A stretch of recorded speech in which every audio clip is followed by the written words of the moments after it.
Olá pessoal, bem-vindo ao canal Investigação e Lei TV. Se você é nova aqui, inscreva-se no canal. Meu nome é Sandra Di, eu moro nos Estados Unidos, sou advogada, ativista contra o tráfico humano. Eu venho aqui toda terça e sexta trazer casos solucionados, casos sem solução e também de desaparecimentos misteriosos. Gente, os nossos vídeos agora passarão a ser de terça e sexta às 20 horas, horário de Brasília e não mais de manhã. Vamos ao caso de hoje. Esse caso ocorreu em 6 de novembro de 2000. Na época dos fatos, essa jovem Christine Rawson, ela tinha 25 anos, ela nasceu em 25 de outubro de 1996. Ela vinha de uma família muito rica. Seu pai, Hoff Rawson, era professor na Austria Pacific University, onde ele lecionou Direito. A mãe dela, Constance, tinha seu próprio negócio de consultoria. A Constance era pesquisadora associada sênior do Rose Institute também, e também co-apresentava um programa de TV semanal sobre negócios e assuntos políticos em São Bernardino, na Califórnia. A Kristen, ela cresceu com seus dois irmãos em Claremont, na Califórnia. Como eu falei, os pais eram muito bem-sucedidos. Então, quando seu pai assumiu a presidência da Hampton-Sydney College, a família se mudou para Virgínia. E a Kristen matriculou-se em uma escola só para meninas, em Richmond, onde ela começou ali a usar álcool, substâncias ilícitas, pesadas. Ela foi pega algumas vezes em posse destas substâncias. Uma vez houve um incidente dentro da casa por causa disso e a polícia foi chamada e eles pegaram a Kristen com as substâncias ilícitas, também dela na mochila, ou seja, eles acabaram prendendo a menina e tal. Ela só passou algumas horas na prisão antes que seus pais a levassem de volta para casa. Então houve um outro momento na vida da Kristen que ela foi pega com essas substâncias ilícitas novamente, foi presa novamente. E novamente ela passou algumas horas na prisão e rapidamente libertada sem acusações. Ela parecia que havia abandonado o uso das substâncias ilícitas após um tempo e ela acabou sendo aceita na Universidade de Redland, no sul da Califórnia. Mas depois de começar na faculdade, ela começou novamente o uso das substâncias ilícitas. Ela morava próximo da fronteira ali com o México. E ela viajava da casa dela para Tijuana, no México, para comprar as substâncias ilícitas. E depois, no passar do tempo, ela tentou tirar a vida dela, mas graças a uma intervenção médica, a tentativa não teve sucesso e ela foi salva. A Kristen deixou a universidade sem contar aos pais dela e ela foi para San Diego. Mas quando o pai dela foi na faculdade buscá-la, ele percebeu que ela não estava indo para a faculdade já há alguns meses. Isso mesmo. Pelo jeito, ela estava enganando bem a família. E depois de alguns meses, ela reapareceu e todos descobriram que ela estava em San Diego. Mas enquanto estava em San Diego, ela conheceu um homem chamado Gregory Dillers, que na época tinha 22 anos. O Greg nasceu em Illinois. Os pais são franceses, Marie e Yves, e ele também tinha dois irmãos mais novos, Jeremy e Bertrand. Depois de conhecer a esse jovem, a Christie basicamente... ela e ele se tornaram inseparáveis. Ela passava os dias no apartamento dele, rapidamente eles se apaixonaram. Em poucas semanas, o Greg descobriu sobre o problema de uso das substâncias ilícitas da Kristen. E segundo os relatos, ele apoiou e a ajudou a superar isso. E aí, no outono de 1995, ela conseguiu novamente superar o seu vício e libertar-se completamente de tudo que era prejudicial à sua saúde e o bem-estar, com o apoio do Greg e da família. Aí ela novamente se matriculou na San Diego State University e ela se formou com honras em 1998, o que levou a garantir a nomeação como toxicologista no escritório do examinador do condado de San Diego. Ou seja, ela não usava substâncias ilícitas há alguns anos, mas não havia nada no formulário ali que perguntasse sobre o histórico anterior do uso de substâncias ilícitas. E aí ela foi trabalhar aonde? Um departamento aonde tinham as substâncias ilícitas, né? Isso é a mesma coisa que dá trabalho para um viciado em jogo em um cassino.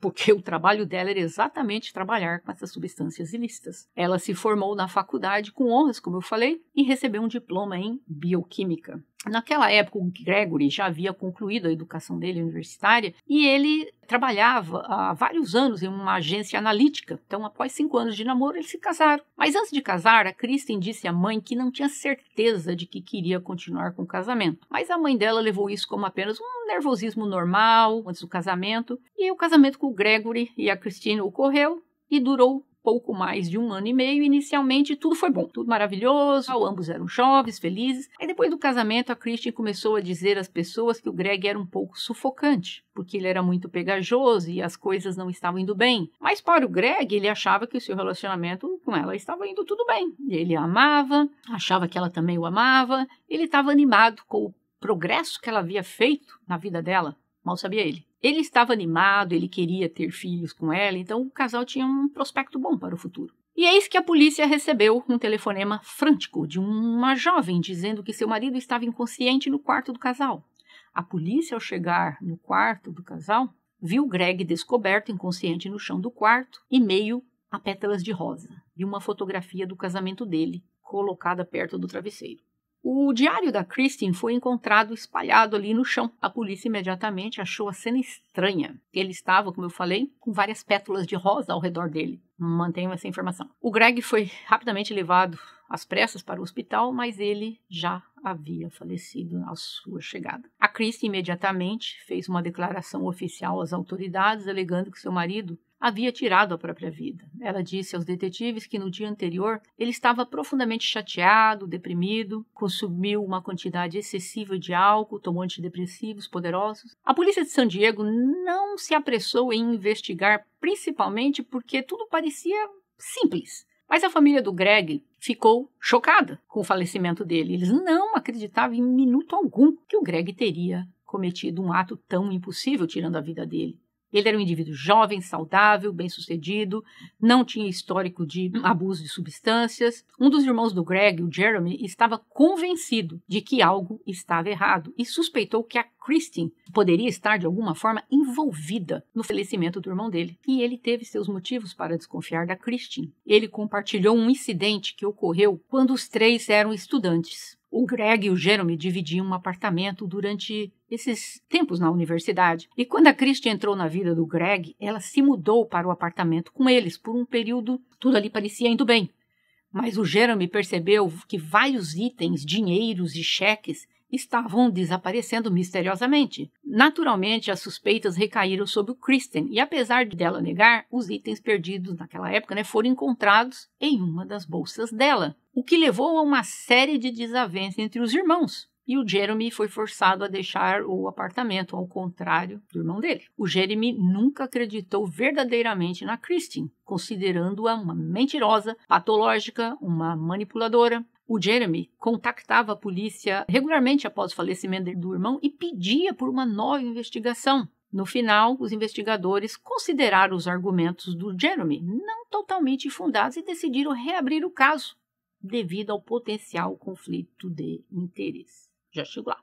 A polícia ficou chocada porque a autópsia inicial, o exame forense, foi realizado no laboratório onde a Kristen trabalhava. E nada de suspeito foi descoberto durante aquela autópsia. Além do fato que a pessoa responsável pela autópsia não teria sido ninguém mais, ninguém menos do que Michael Robertson, o chefe da Kristen. Os investigadores enviaram os resultados iniciais da autópsia do Greg para um laboratório independente localizado em Los Angeles. E durante os exames laboratoriais subsequentes, uma total dose imensa de uma substância foi encontrada no corpo dele. Eu não posso falar o nome aqui, vou escrever aqui na tela. Mas ele não fazia uso de substância ilícita alguma. A polícia achou estranho, porque como é que na primeira necrópsia feita nada constava e agora está constando? A polícia solicitou gravações de conversas entre a Kristen, o médico do pronto-socorro. Eles entrevistaram também o policial presente no local, o que descobriu o corpo dele. E eles disseram que naquele dia eles viram que um homem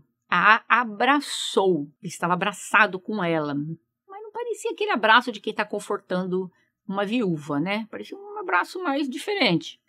Quem era esse homem abraçando ela? Nada mais, nada menos que Michael Robertson, o cara que fez os exames forenses no marido da Kristen. Michael Robertson, australiano, tinha sido recentemente contratado do Departamento de Medicina Forense como chefe da Kristen, apesar do fato dela estar casada. E ele também estar casado. Eles tinham um relacionamento extraconjugal. E isto estava acontecendo às vistas de seus colegas, e parecia que apenas o marido dela não sabia disso. O Michael foi contratado para o cargo de perito forense e também como gerente do laboratório. O Michael mudou-se da Austrália para os Estados Unidos em 1996 para trabalhar como bolsista em toxicologia forense no National Medical Service na Pensilvânia. Eventualmente, ele obteve o doutorado em medicina forense e depois ele mudou-se para São Diego. Ele era o diretor também do laboratório de toxicologia. E ali o Michael e a Kristen começaram a ter um caso secreto, mas não tão secreto, que todo mundo sabia. Mas muito rapidamente, quase todo mundo que trabalhava lá sabia. Supostamente, eles também se ressentiram da Kristen, porque eles pensaram que por ela ter um relacionamento com o chefe dela, o tratamento dela era especial. Então, alguns colegas de trabalho reclamaram isso ao gerente de serviços administrativos. E uma mulher chamada Jeanette conversou com o Michael sobre o caso e ele negou que tivesse qualquer relacionamento com a Kristen. Pronto, a mulher ficou satisfeita. Além disso, os investigadores descobriram que a Kristen tinha voltado a usar substâncias ilícitas, às quais ela agora tinha acesso irrestrito devido às suas responsabilidades, que incluía o registro de substâncias confiscadas, armazenadas no laboratório que ela trabalhava. O Michael, ele falhou ao não intervir, porque ele não fez um procedimento adequado exigido nesses casos, ou seja, uma dependente de substâncias ilícitas jamais poderia trabalhar em um local com milhares de substâncias ilícitas confiscadas.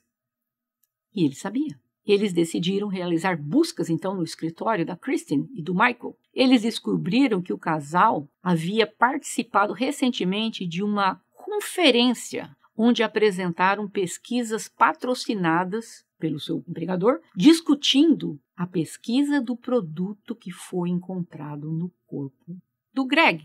Que coincidência, não é mesmo? Um mês após o ocorrido com o Greg, a Kristen e seu chefe foram demitidos do consultório do médico legista. Ela, por esconder seu vício de substâncias ilícitas, e ele por permitir o uso delas e também por envolvimento em um relacionamento amoroso com uma subordinada. Após o trabalho, às 5 da tarde, a polícia veio dar o andamento como tudo ocorreu naquele fatídico dia. Após o trabalho, às 5 horas da tarde, ela foi fazer umas compras, estava no trabalho, e ela voltou para casa às 17h30. Ela encontrou o marido dormindo, provavelmente sob a influência dos antidepressivos que ele havia tomado no início do dia. Então ela disse que ela foi tomar um banho e por volta das 9 horas ela se deitou ao lado do marido dela. Aí naquele momento ela percebeu que o marido dela não estava respirando. Ela entrou em pânico, suspeitando que seu marido estava inconsciente devido a aparentemente um exagero de remédios encontrados no corpo dele.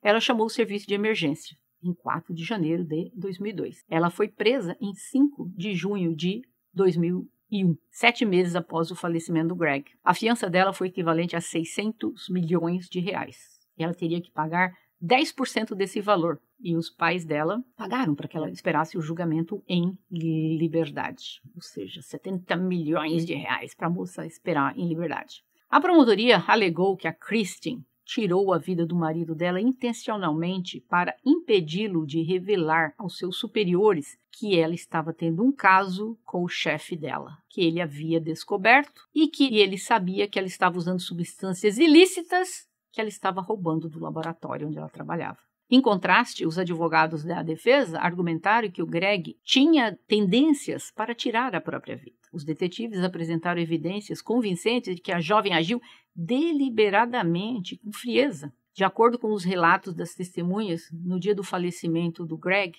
a Kristen teve uma longa conversa com o Michael. Além disso, quando ela foi às compras, ela pagou intencionalmente em dinheiro para evitar deixar ali rastros das compras dela. No entanto, ela cometeu um pequeno descuido. Antes de pagar pelos seus itens de compras, ela apresentou um cartão de pontos e o sistema gravou automaticamente a lista de produtos que ela usou. Porque a gente tem cartão aqui para ganhar ponto, né, para depois pegar desconto. Ela pagou em dinheiro, só que ela apresentou o cartão. E o cartão registrou umas comprinhas. E o que estava naquela compra? Uma rosa. Lembra que eu falei das pétalas lá atrás? Pois é, ele foi encontrado deitado, cercado de pétalas dessa rosa. E também foi descoberto que, poucos antes do falecimento do Greg, a Kristen havia assinado um acordo sobre doar os órgãos do marido. Isso mesmo, antes dele falecer. Ela fez um documento para doar os órgãos dele. Os investigadores descobriram que onde ela trabalhava tinha um local com o controle das substâncias que lá estavam. E estava faltando exatamente um vidro com a substância que foi encontrada no corpo do Gregory. E ela tinha acesso a essa substância, então estava na cara que foi ela. Não havia dúvidas que ela eliminou o marido, porque ele descobriu a traição, a volta dela, o uso das substâncias ilícitas, e com certeza ele ficou irado e disse que ia contar o local de trabalho dela, e ela, temendo ser despedida, e seu chefe também, ou até presa, né, porque estava roubando substâncias de lá, ela achou que seria mais fácil tirar a vida dele para não estragar a vida dela. A autópsia mostrou que o Gregory tinha 550 mililitros de urina em sua bexiga. E isso seria incrivelmente desconfortável, levando em conta outros fatores. Ou seja, isso leva a crer que o Greg provavelmente estava inconsciente entre 6 a 12 horas antes dele perder a vida.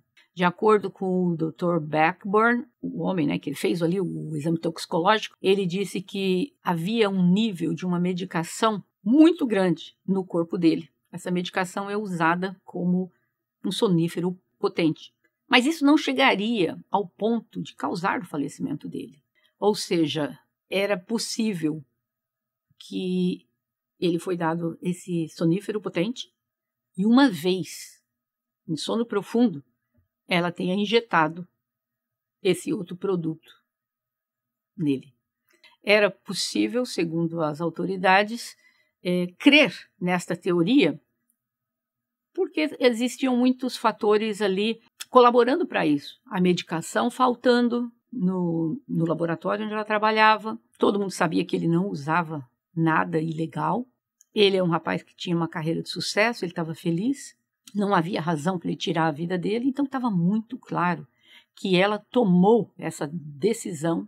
E por causa disso, essas quantidades excessivas dessas substâncias foram encontradas no corpo dele, que essas substâncias acabaram desacelerando a respiração dele e que veio a causar o seu falecimento. Houve também um depoimento onde foi falado que a Christine, ela teve uma conversa com o irmão dela meses antes do falecimento do Greg. E ela confidenciou ao irmão que ela achava que ela cometeu um erro ao casar-se com o Greg. E ela escreveu isso num e-mail, abre aspas, eu deveria ter seguido meus instintos e cancelado o casamento. E agora estou presa à forte constatação que me casei com a pessoa errada, fecha aspas. A polícia estava recolhendo evidências e a versão contada pela Christie não combinava com a cena encontrada pela polícia. Ela contou a versão dos eventos que levaram ao falecimento do marido. Ela disse que o Greg descobriu que ela estava tendo um caso com o chefe dela inteiramente por acaso, quando ele encontrou uma carta de amor que havia caído da bolsa dela. Houve uma briga imensa entre eles e o Greg estava com muita raiva e ameaçou expor a verdade ao empregador e aos pais dela. Entre outras coisas, ela sabia que se isso viesse à tona seria catastrófico para ela e para o amante. Além do risco de perder o trabalho. Ela poderia sofrer acusações criminais também. A Christine sugeriu ao marido para adiarem aquela discussão até amanhã do dia seguinte. E eles foram dormir. Quem acreditou nela? E ao acordar no dia seguinte, ao lado do seu marido, ela percebeu que ele não parecia bem. Ela lhe ofereceu um comprimido para dor de cabeça. Depois de algum tempo, a condição do Greg só não melhorou, mas ele piorou. Ele sentiu tonturas, estava prestes a perder a consciência e ela então enviou uma mensagem de texto para o chefe do marido dela e disse que o marido dela não iria trabalhar naquele dia devido a sentir-se mal. E ela saiu para trabalhar por volta das 8 da manhã. Ela foi trabalhar e que ela voltou ao apartamento mais tarde para verificar como é que ele estava. Um dos gerentes do escritório do complexo de apartamento dela disse que realmente a observou entrando no apartamento durante o dia. Então parecia que ele disse que ela estava meio que correndo, parecia que estava com pressa. E ele disse que ela entrou, não ficou nem meia hora e saiu. Ela foi ao supermercado, ao 12h41, ela pegou vários itens ali no mercado e tal, e voltou novamente ao apartamento. E segundo ela, porque ela queria que o Greg comesse alguma coisa, e ela disse que durante o almoço o Greg perguntou por que ele estava se sentindo assim tão esquisito a manhã toda. E ela disse para ele que talvez ele tomou alguma medicação que ele não prestou atenção e isso acabou deixando ele meio que zonzo, né? Mas que depois do almoço ela viu que ele estava melhorzinho, ele voltou para a cama, mas estava muito cansado. E que aí ela voltou para o trabalho dela novamente. E depois do almoço, ela voltou a trabalhar normalmente, ficou lá até a tarde. Depois da tarde, ela foi novamente fazer umas comprinhas. E quando ela voltou para casa, aquela história toda, ela tomou banho. O marido dela estava lá deitado, ela achou que ele estava dormindo há muitas horas. Aí quando ela foi deitar à noite, aí que ela foi ver que, nossa, ele não está se mexendo. E aí ela percebeu que ele não estava respirando. Aí ela ligou para a polícia. Essa é a historinha dela. E ela acredita que por ele ter descoberto que ela estava tendo um romance, ele resolveu tirar a vida dele. E a polícia perguntou: o que são essas pétalas de flores aqui? Ela falou: é que ele tinha me dado flores dias anteriores. A polícia descobriu que foi ela que foi lá comprar uma rosinha no dia do ocorrido. A polícia já sabia que ela havia comprado a tal flor e colocou as pétalas ao lado do marido após injetar aquela dose que eu falei nele. Por que ela escolheu a tal flor? Vai saber. A mulher não batia bem na cabeça. Mas para a polícia, ela disse que as pétalas, como eu falei, eram do buquê de flores que ele deu para ela e tal. Mas a gente nunca vai entender o que o raio das flores tem a ver com aquilo. Vai saber o que essa psicopata estava pensando naquele momento. Ao falecer, ela imediatamente estava se preparando já para a cremação do corpo dele. Tal prontidão em suas ações levantaram suspeitas significativas entre os investigadores, pois era evidente que ela estava tentando encobrir seus rastros naquele dia. Em novembro de 2002, ela foi considerada culpada pelo ocorrido com ele, e ela foi condenada à prisão perpétua, sem chance de liberdade condicional. E ela foi enviada para o Instituto Feminino do Centro da Califórnia, o maior centro correcional feminino dos Estados Unidos. O Michael, depois de ter sido demitido do escritório do legistas, ele pegou as malinhas e voltou correndo para a Austrália. Ele foi acusado como conspirador, mas em 2012 ele não foi extraditado da Austrália para os Estados Unidos, como os Estados Unidos havia pedido, para ele enfrentar acusações também do ocorrido com Greg. A Kristen foi proibida de obter qualquer lucro devido ao crime, pois ela pretendia vender os direitos da história dela para fazer um filme e escrever um livro sobre essa história. Os pais do Greg ficaram chocados com a atitude da Kristen. Ela fez uma apelação da sentença, mas a apelação foi negada. Até o dia de hoje, ela nega a autoria do crime. Ela acha que ela não fez nada errado, que ele tirou a própria vida, porque ele ficou tão desconsolado quando soube que ela estava tendo um caso com aquele cara, que ele não aguentou, ele tirou a vida. Agora, minha pergunta para vocês acham que esse médico sabia o que ela tinha feito? Eu acho que ele sabia. Por quê? Ele era um médico legista. Quando ele foi fazer lá a necrópsia, por que ele colocou que não tinha nada de anormal no corpo dele? Sendo que quando a polícia mandou para um laboratório independente, foi encontrada aquela quantidade excessiva. Então, com certeza ele sabia o que tinha no corpo do marido da moça. Ele sabia que ela ia injetar isso nele? Isso já não saberia precisar, mas que ele sabia que ela tinha alguma coisa com isso, ele sabia, senão ele teria feito um laudo verdadeiro. Por que ele fez um laudo falso? Porque ele não queria incriminá-la. E esse é o caso de hoje. Eu gostaria que vocês dissessem: amante, vocês acham que ele sabia que ela era autora? Ou vocês acham que eles até combinaram de tirar a vida dos dois? Eu acredito. Eu não posso dizer que ele sabia que ela iria tirar a vida. Mas eu tenho certeza que ele soube depois que ela fez, entendeu? Talvez ele até colaborou, mas com certeza ele soube. E ele, para esconder tudo, fez aquele laudo falso. E de qualquer forma ele não deixa de ser culpado pelo crime. Mas eu gostaria de ouvir a opinião de vocês. Deixa aqui o gostei se vocês acharam esse caso interessante. E nos vemos em breve. Até mais.